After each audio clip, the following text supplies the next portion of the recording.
O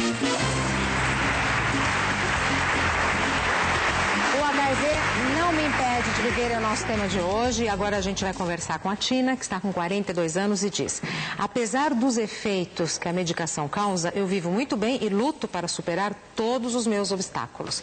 Tina, por favor, entre.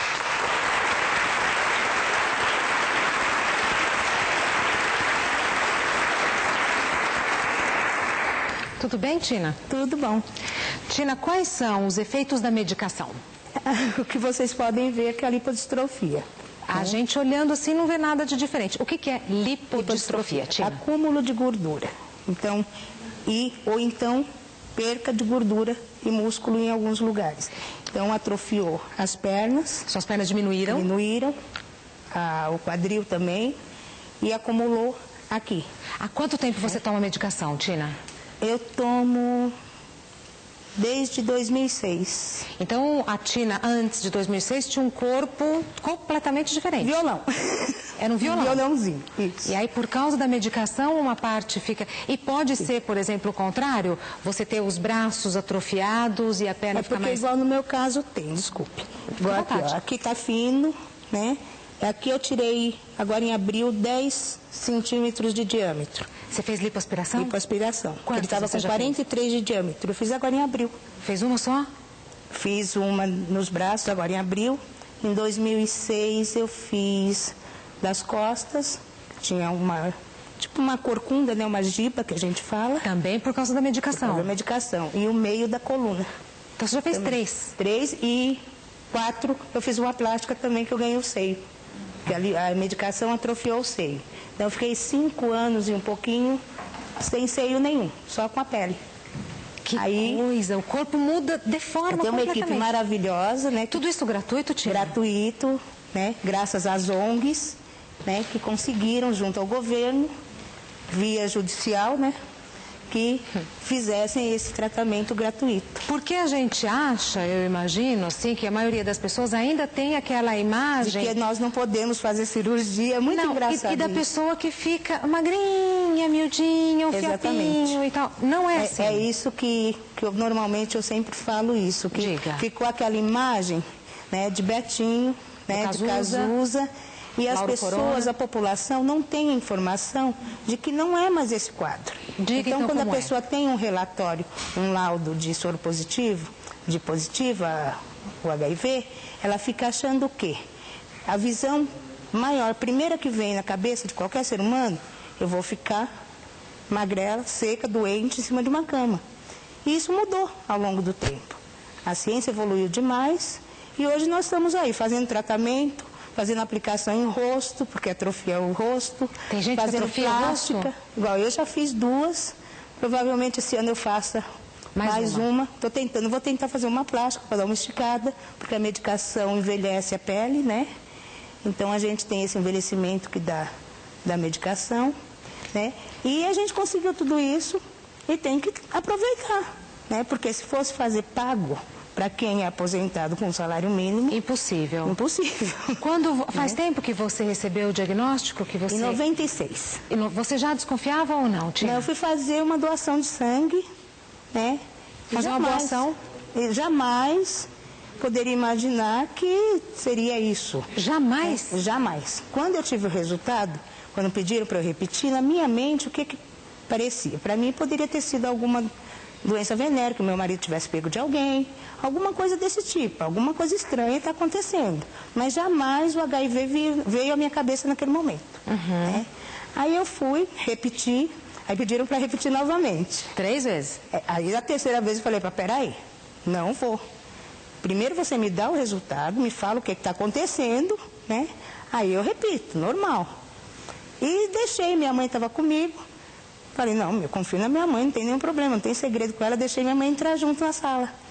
Aí a médica falou, aí eu tive que dar, a preocupação na hora foi orientar minha mãe, né, de que ainda tinha sorologia para fazer, que foi feito só o primeiro teste. Não era um atestado de óbito, era o resultado de um exame. E eu já estava sendo preparada, porque antes de ter esse resultado, de fazer a mínima ideia de que eu era, eu falo que Deus prepara a gente para tudo na vida, né?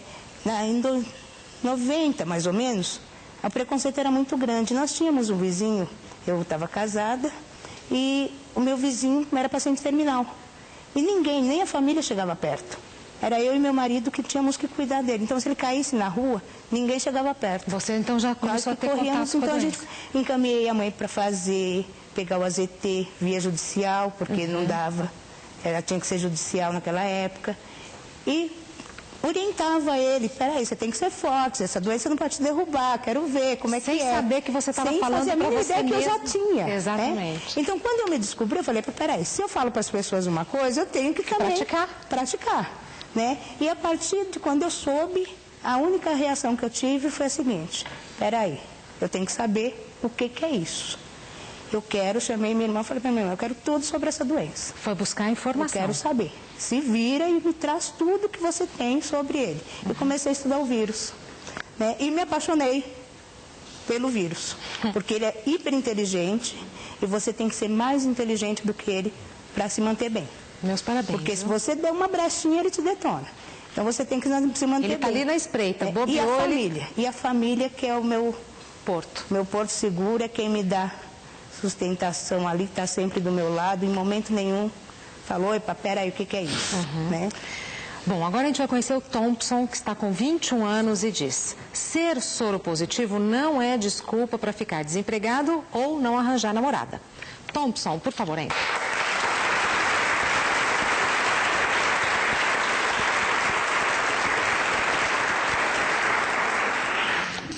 Tudo bem? Tudo. Quando que você descobriu que você era soro positivo e como foi? Eu descobri com 8 anos de idade. Foi assim, eu nunca fui criado com a minha família, sempre fui criado assim em orfanato. E depois por uma casa de apoio. E por morar dentro da casa de apoio, eu acabei descobrindo. Aí comecei no médico e comecei a questionar o porquê eu estava indo ao médico e porquê eu tinha que tomar medicamento. E aí fui questionar o coordenador da instituição onde eu morava. Como que você pegou a AIDS ou como que você se contaminou com o vírus HIV? Eu nasci portador. Da sua mãe, então? Isso. Tá. E a partir de então, quando você começou a entender o que você tinha, você sentiu que a sua vida foi um pouco prejudicada? Você sentiu que as pessoas te evitavam por conta do seu diagnóstico? Não, muitas pessoas, assim, essa questão de não mudou, para mim eu acho que não mudou muita coisa, até porque eu ia na escola, estudava normal. Tá certo que algumas pessoas tinham preconceito por eu morar numa instituição e aí depois que descobriram que lá era uma casa de apoio para crianças portadoras, aí começou aquele questionamento, mas não dos alunos dentro da escola, mas sim com as mães, os familiares deles. Os pais? Isso. Entre as crianças era tudo bem? Era tudo bem. Eles brincavam com você? Isso, só, assim, tinha vezes que acontecia do que a gente ia fazer trabalho de escola e a criança chegava pra mim e falava, a gente não vai fazer trabalho de escola junto porque meu pai e minha mãe não querem que eu fale com você, que eu faça coisas com você. Menino, isso você com 8, 9 aninhos? Isso. E aí, qual é o impacto disso na sua vida?